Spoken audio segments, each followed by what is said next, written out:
Olá, pessoal do primeiro ano. Vamos dar início aqui à segunda semana dos nossos encontros virtuais. Na aula de hoje nós vamos trabalhar geografia física. Vamos estar tratando do capítulo 3, que fala sobre a dinâmica da litosfera. Então é uma aula de geografia física.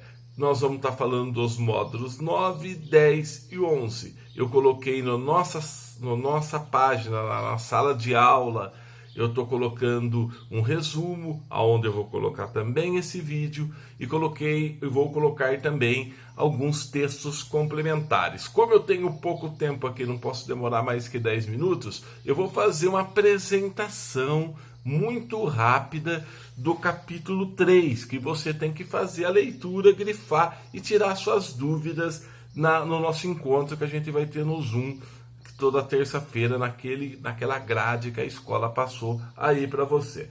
Então, na aula de hoje, como eu disse, é geografia física. Nós vamos estar falando da camada sólida da Terra, a litosfera. E para falar disso, nós vamos falar da origem dela. Então, a teoria mais aceita no mundo contemporâneo é a teoria que a Terra surgiu a partir de uma grande explosão de energia. Isso se deu há cerca de 5 bilhões de anos atrás. Então, a idade estimada da Terra são de 5 bilhões. No material, isso vai ser desenvolvido com mais riqueza. Nós vamos trabalhar também e vamos entender que a Terra tem as suas camadas, que são as camadas das terras. Quais são as camadas da Terra? Essa geóide, essa forma esférica, ela teria uma camada interior, o núcleo, mais ao centro. Ela teria o manto, onde está o magma pastoso, e nós teríamos a crosta terrestre, ou a litosfera, que é a parte sólida, onde nós aqui pisamos, né? Então a litosfera é muito importante para nós, por quê? Porque é nela que os ecossistemas se desenvolvem, é nela que nós estamos fazendo as nossas atividades, então explorando recursos econômicos. Então é muito importante a gente conhecer essa parte. A ciência específica que estuda a estrutura da Terra e a sua evolução física é a geologia, um curso interessante, um curso superior que tem na Unesp de Rio Claro, que tem na Unicamp na Geociências, que tem na USP, e que quem se forma em geologia pode trabalhar aí numa Petrobras da vida, numa empresa de recursos minerais, em vasta área, o geólogo que tem um papel bastante importante na economia e na sociedade. Nós vamos falar de um pouco mais nas outras aulas que a gente vai ver na semana que vem, do relevo, das formas que a superfície da Terra possui. Nós vamos ver os tipos, nós vamos ver as formas, tudo nas aulas da aula da terceira semana, na semana subsequente, já que essa quarentena está se estendendo bastante, né, gente? Então nós vamos estar trabalhando agora, de acordo com o roteiro das aulas, nós vamos falar rapidamente das camadas da Terra. A Terra tem uma estrutura dividida em 3 camadas: o núcleo, o manto e a litosfera, como eu disse para vocês. Nós vamos ver, na verdade, agora as rochas. E elas se diferenciam em 3 tipos, de acordo com o processo de formação. As rochas magmáticas ou ígneas, são formadas pela solidificação do magma, é a rocha original. As sedimentares, que se dá pelo desgaste das intempéries, pelas erosões, então elas deslizam, descem e vão mudando o relevo terrestre. E as metamórficas, que são as rochas que são alteradas, tanto as magmáticas quanto até as sedimentares, que são alteradas por causa da exposição à pressão e à temperatura. Também no material se desenvolvem bem mais isso. Você deve fazer a leitura e a gente tira eventuais dúvidas no nosso contato lá no Zoom, naquele contato que vocês aparecem, se cadastram e a gente conversa. As eras, quando a gente vai trabalhar também, depois de trabalhar com as camadas das terras, a gente vai ver que várias pessoas estudaram como é que se formou. Será que a Terra sempre foi a mesma? E aí se chegou à conclusão que não. O primeiro estudo que nós tivemos mais sistematizado é a teoria da deriva continental, de um alemão, do Alfred Wegener. O que de resumo o Wegener dizia? Ele dizia que a teoria dele, que a Terra era formada por um único continente, a Pangeia, e que ela teria se dividido dando origem aos continentes atuais. Então a Terra se deslocaria. No estudo que ele tinha na época, lá no começo do século XX, ele chegou à conclusão pelo encaixe dos continentes. Percebam que a costa oeste da África se encaixa na costa leste da América do Sul. Então foi em cima dessas observações e de estudos que o nosso amigo Alfred Wegener, um alemão, criou a teoria da deriva continental, que foi fortemente questionada. Tem gente que acredita até hoje que a Terra é plana. Você imagina a teoria da deriva continental, como entrou em choque que havia um único continente, que eles foram se deslocando. Então isso gera uma série de divergências, tanto no campo científico, até também dos negacionistas do campo religioso, né?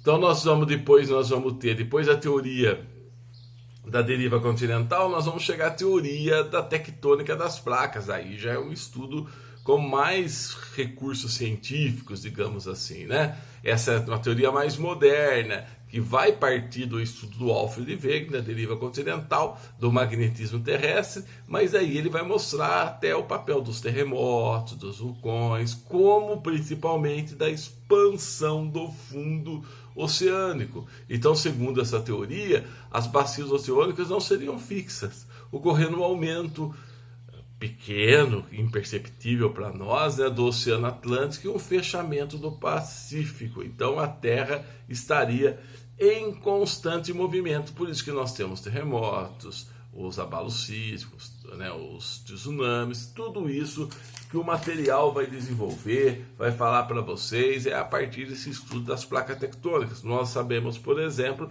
que o Brasil está situado no centro da placa tectônica sul-americana e logo nós estamos, apesar de termos falhas geológicas no nosso território, em tese, teoricamente, nós estamos livres de grandes tremores, né? Porque nós estamos no centro da placa tectônica. Ali na página 211, nós vamos ver um mapinha muito bem elaborado, mostrando as placas tectônicas, mostrando os movimentos que elas realizam, o movimento de divergência, o movimento de convergência e o movimento de tangenciar. São 3 movimentos básicos, como em a falha de San Andrés, ali na Califórnia, nos Estados Unidos, esse movimento de tangenciamento.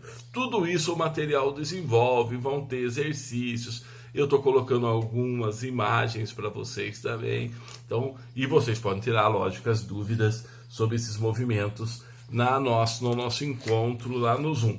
E aí eu já estou indo por 8 minutos de aulas, eu tenho que partir para os exercícios dos módulos. Então vamos lá na página de número, que é o módulo 9, a formação do relevo terrestre. Olha que bonitinho aqui, ó. Formação do relevo terrestre. Nós vamos ter alguns exercícios. Eu vou ter que gabaritar. O primeiro, que é lá do Paraná, a respeito da constituição interna do planeta Terra e de suas classes, assinale o que for correto. E aí nós temos de item correto apenas o item número 1 e o número 4, em virtude do tempo eu não vou conseguir ler, mas dê uma lida, qualquer coisa a gente tira essa dúvida na aula, pode ser dessa maneira. O segundo exercício da Unesp já está mostrando as camadas da Terra, aí vai estar falando de outras também. É a alternativa A, nós vamos falar da atmosfera, biosfera e hidrosfera, e aqui está justamente as camadas que envolvem também a litosfera. Aí nós vamos estar falando o terceiro exercício da Universidade Federal de Minas Gerais, e a alternativa é D de dado, a tecnosfera, a esfera da tecnologia, que exerce uma influência significativa, é a errada, né? É para assinalar a alternativa errada, que a gente, quando faz com rapidez, é levado muitas vezes a alguns equívocos. Então o terceiro exercício, ele é a alternativa D de dado. Então ficou 5 na soma, 1 e 4 do primeiro, lá de Ponta Grossa. O segundo é a alternativa A, e o terceiro, que é para assinalar a alternativa errada, é a alternativa D. Tem um esqueminha gráfico para analisar. Da aula de número 10, rapidamente, que eu já estou com 9 minutos e 45, nós vamos ter no módulo 10, eu vou gabaritar também, é um mapa bom para dar uma olhada, as chamadas zonas de contatos, chamados círculos do fogo, principalmente o círculo do fogo do Pacífico, é a alternativa A.